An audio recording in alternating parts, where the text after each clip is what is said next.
one going to be?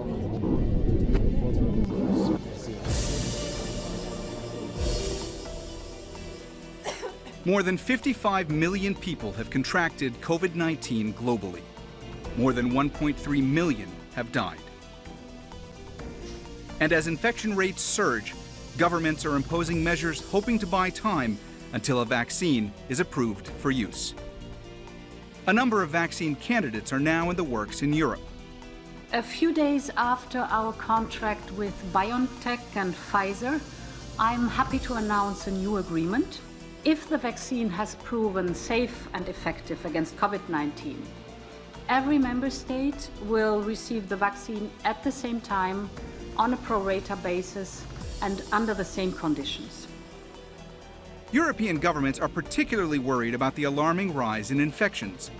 The 5 countries there reporting most cases are France, Spain, United Kingdom, and Italy. The European Centre for Disease Prevention and Control is an agency with a mandate to strengthen Europe's defenses against infectious diseases. But there are many who question its purpose. Critics say the agency has not been effective in dealing with this crisis. And without any executive powers, its recommendations are not legally binding. So, how will the agency convince its member states for a more unified approach to the COVID-19 pandemic? The director of the European Centre for Disease Prevention and Control, Dr. Andrea Ammon, talks to Al Jazeera.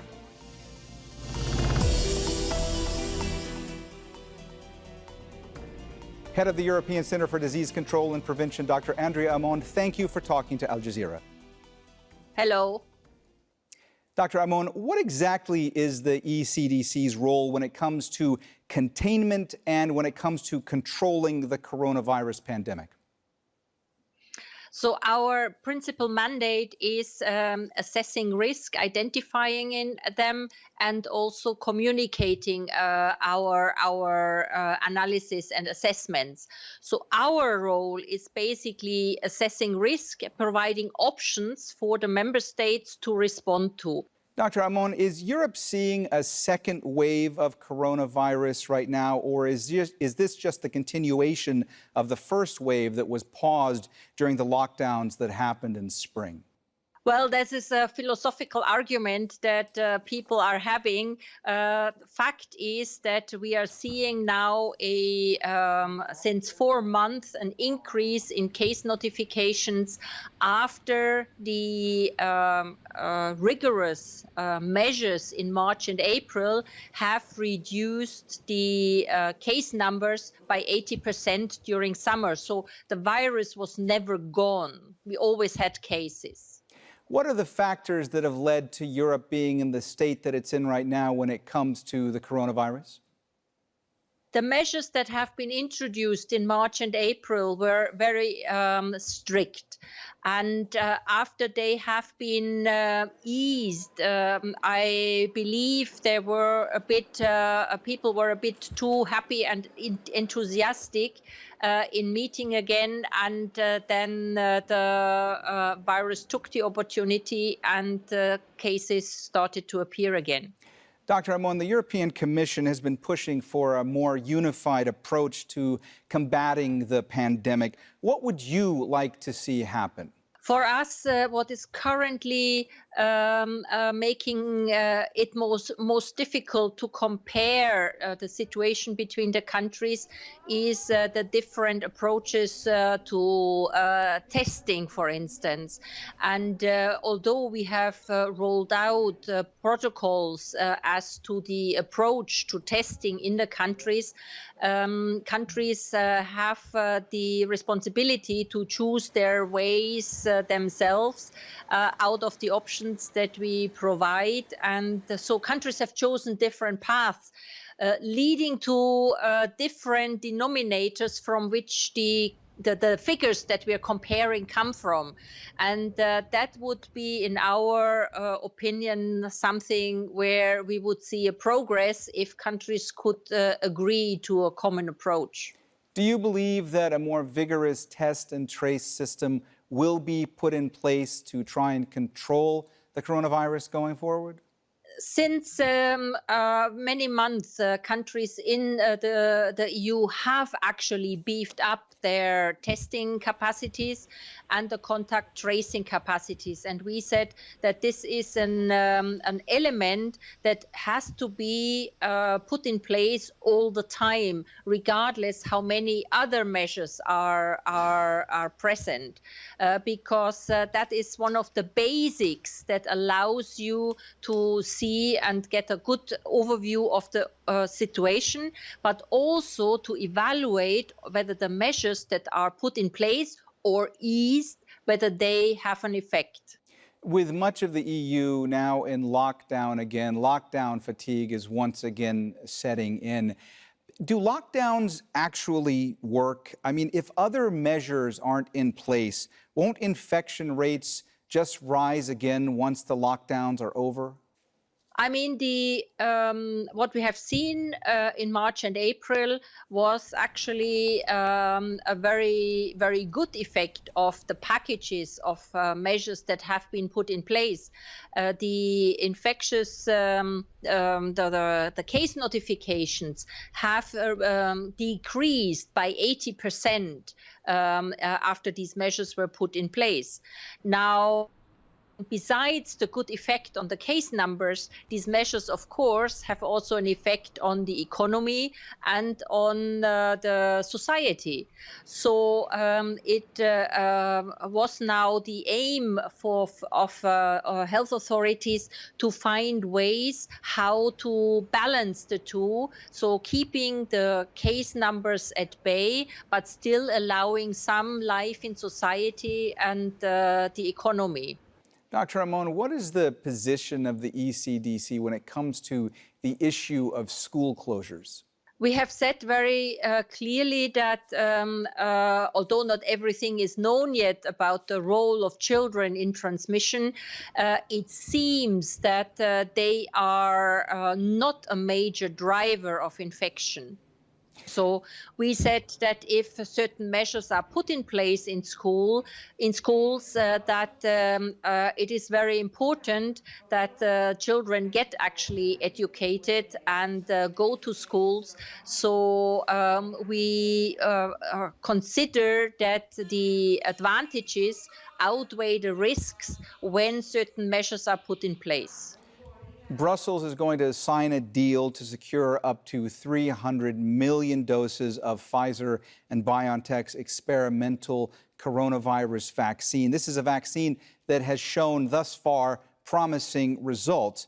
When is the soonest that you think this vaccine could start appearing in parts of Europe? When do you think vaccinations could take place, and how will it be distributed? This is very, very difficult to say. The trials are for some of the vaccines in their final stages, but still not concluded. And it's very difficult to say when the vaccines will be available. Regarding the distribution, it's very clear that at the beginning, the amount of doses will be limited, and so that prioritization, prioritized groups in the population have to be defined, and that is what we're working right now on with the technical advisory committees in the countries. Dr. Ammon, will a vaccine that prevents COVID-19 be able to stop the spread of the virus? That is one of the elements that is important for a vaccine, that it prevents getting infected and infecting someone else.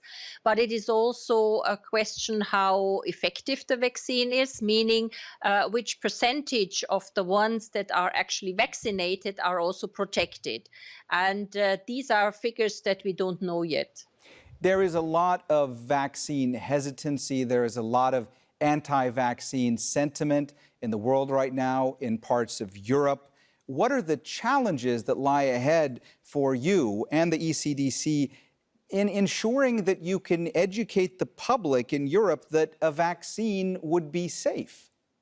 One thing that we know from the surveys is that there are two factors that are most concerning for the population, and that is the safety of the vaccine and the effectiveness.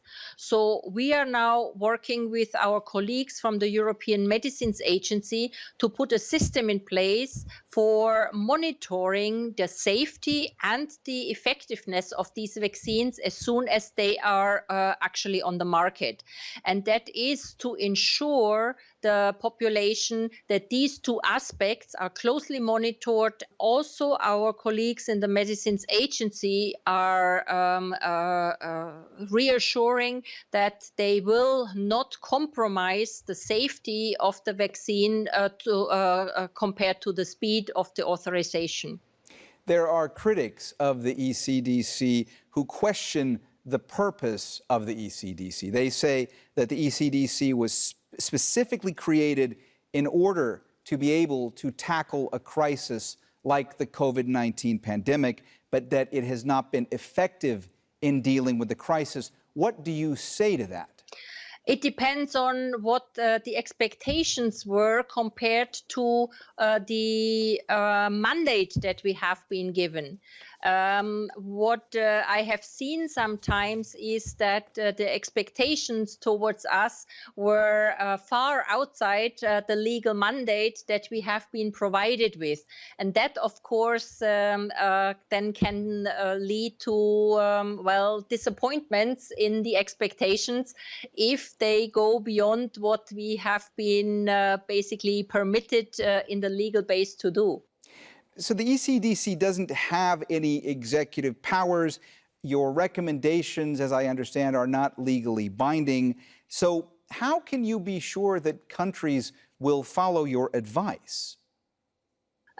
We cannot be sure. We can only ensure that we have a close contact to the colleagues in the countries, that we are open to their questions, that we consult them in preparing our guidance so that it is not a priori infeasible for them. And otherwise, we can only aim at being as convincing scientifically as possible. Do you believe that ECDC advice needs to be officially adopted across the EU bloc to be effective in the fight against COVID-19? In other words, if they're not listening to you, are they going to be effective in the fight against the pandemic? Well, there are elements in our advice where it's more crucial that every country does it than for other elements, and there is also the fact that the epidemiological situation is not the same in all the countries. Even within a country, there are sometimes differences. So there is also a need for adaptation of measures according to the local or sub-national epidemiological situation. What is the top of the list for you when it comes to priorities, the priorities being listed by the ECDC for the EU? And are those recommendations being listened to at this stage? Can I just ask you priorities for COVID or in general for infectious diseases? Priorities right now for COVID, and then if you could also answer priorities also for infectious diseases, other infectious diseases. Okay, so for COVID, what we need to do now is to ensure that we can monitor in the winter influenza and COVID simultaneously, because both viruses may circulate, and we have to keep track of both of them, both in the population and in hospitals. And the second part is that we need now to prepare for the vaccine. Then it's a third priority that we now need to really learn lessons and prevent the third wave of COVID when we now come over the peak of the current wave. Let me ask you this. How is the latest rise in infections in Europe different from the first? Is it a more virulent a form of the virus, or are people just less compliant when it comes to the recommendations? I think in the first rise that we saw in July and August was mainly due to intensified testing. And we could see this, that the population were in the age groups of the cases notified in these months were different than in March and April. So we had more cases with non-severe disease, and only now in September, October, since this period, it starts also to get in the older age groups again, the hospitalizations rise and the deaths rise. Dr. Ammon, let me ask you specifically about the logistics of potential vaccine coordination and distribution. How challenging will that be? I mean, do you believe that that is going to go smoothly in the various countries, or do you think there are serious logistical problems going forward? Well, we don't know yet which of the vaccines will be licensed, but we know that some of the vaccines will require 2 doses. So logistically, this will require a good system of recall, those who had received the first dose, that you make sure they get the second dose and are fully immunized. So that is a logistical requirement. And then we know that at least one of the vaccines has a requirement that none of those existing vaccines has, that it requires storage with minus 70 degrees. But in the end, it will depend on which of these vaccines will be licensed and on the market. Definitely, it is something that countries need now to think about how they would organize campaigns. And do you think that the countries are actually thinking about this? Are they going ahead from now and looking at the challenges of distribution, or is this something that's going to be dealt with later? Well, the thing is, I believe certain scenarios are discussed. Dr. Ammon, let me ask you, did Europe, in your opinion, miss the boat when it came to containing the coronavirus when the first cases were discovered in Europe and confirmed in January? Well, you have to see that retrospectively, you assess situations differently because we know now much more than we knew in February and beginning of March. Retrospectively, at the situation in February, at least before the rise started in Italy, we had very few cases. But that were very few cases that we knew about and that were detected, because I am sure now that we had many more cases actually already in the population that were not tested for, because the testing rationale was targeted towards returning travelers. I'm going to ask you to expand on that a little bit more, because I want to ask you about the fact that in late February, the ECDC said there was only a low to moderate chance that COVID-19 would spread across Europe, that governments in Europe had solid preparedness plans and adequate testing capacity, and that was at a time when case numbers were spiking in Italy. Why make an assessment like that at that particular time? Okay, so regarding the laboratory assessment, that was made after we did a survey where the member states replied to us what kind of capacities they had. That was done beginning of February and was geared towards the fact that each country had the possibility to diagnose the virus.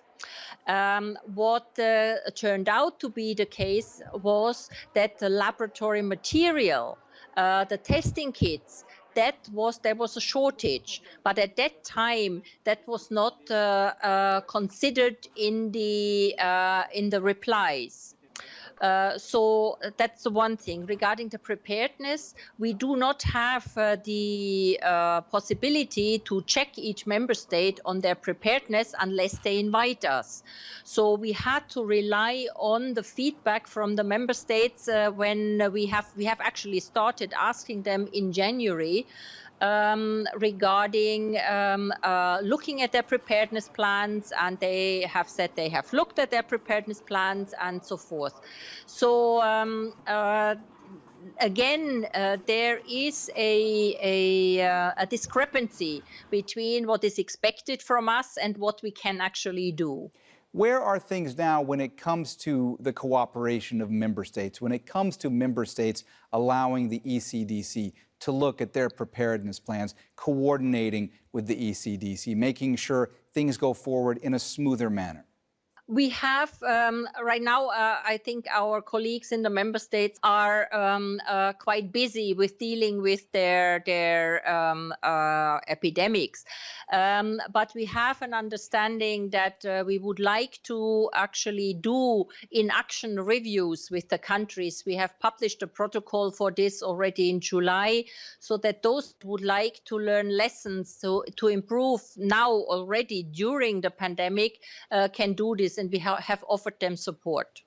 Dr. Ammon, how much do your budgetary constraints hamper the ability of your team to do the kind of work that's necessary to perhaps more effectively combat COVID-19? I mean, right now, it's not the budgetary constraints, it's the staffing constraints that sets our limits. I mean, where do you need to be when it comes to staffing that you would feel that you would be able to more effectively combat COVID-19, and where are you now? Well, we have right now 280 statutory staff, and any increase will be part of the negotiation that will now take place in the coming weeks and months. Dr. Ammon, there's been animal-to-human transmission in Denmark at mink farms. How concerned does Europe need to be about this development? We have published a risk assessment on this, and Denmark is only one of the countries where these transmissions have occurred. There's still a number of investigations that need to be done, of uncertainty of the implications, but in our assessment it warrants very much scrutiny and attention and further monitoring. Dr. Ammon, starting on November 23rd, Spain is going to be demanding a negative PCR test to be taken within 72 hours of travelers going to Spain. In the case of European countries and those in the Schengen area, Spain is going to rely on the ECDC risk map. Is the ECDC ready to take on this responsibility? Well, the map that we have is based on the numbers that the countries are reporting to us, and I think there was an agreement how to scale the maps, how to color the different categories of case notifications, and that is what we publish. What decisions the member states base on this is their responsibility to take. Is it frustrating to you, if I can verge into a little bit of a personal question here, is it frustrating to you to be hampered in not having more authority when it comes to trying to get EU member states to really take on these recommendations from you and your team? When I took up the post here, I knew what the mandate would be. So that is nothing that has surprised me. This is what we can do. We do what the best with the means that we have. And we are committed to provide the best available evidence so that the decision makers in the countries have the best basis to make their decisions. Do you believe that member states are being fully transparent with the data they're providing you with? I have no reason to think otherwise. What are the biggest factors from your point of view as far as when it comes to the spread of coronavirus now? What are the biggest reasons why the spread continues? I think one of the things is that either the measures that have been put in place are not effective or they are not completely complied with. And second is that the testing and contact tracing can still be further developed. Final question for me. How much longer do you believe society is going to be living with coronavirus? I believe this virus will not disappear. The question is how we will adapt to the virus over time. The question will be what additional value vaccines can provide. I know there is also research going on for a specific medicine against COVID. So the way how we will have to live with the virus will depend on all these factors. Head of the European Center for Disease Control and Prevention, Dr. Andrea Ammon, thank you for talking to Al Jazeera. My pleasure.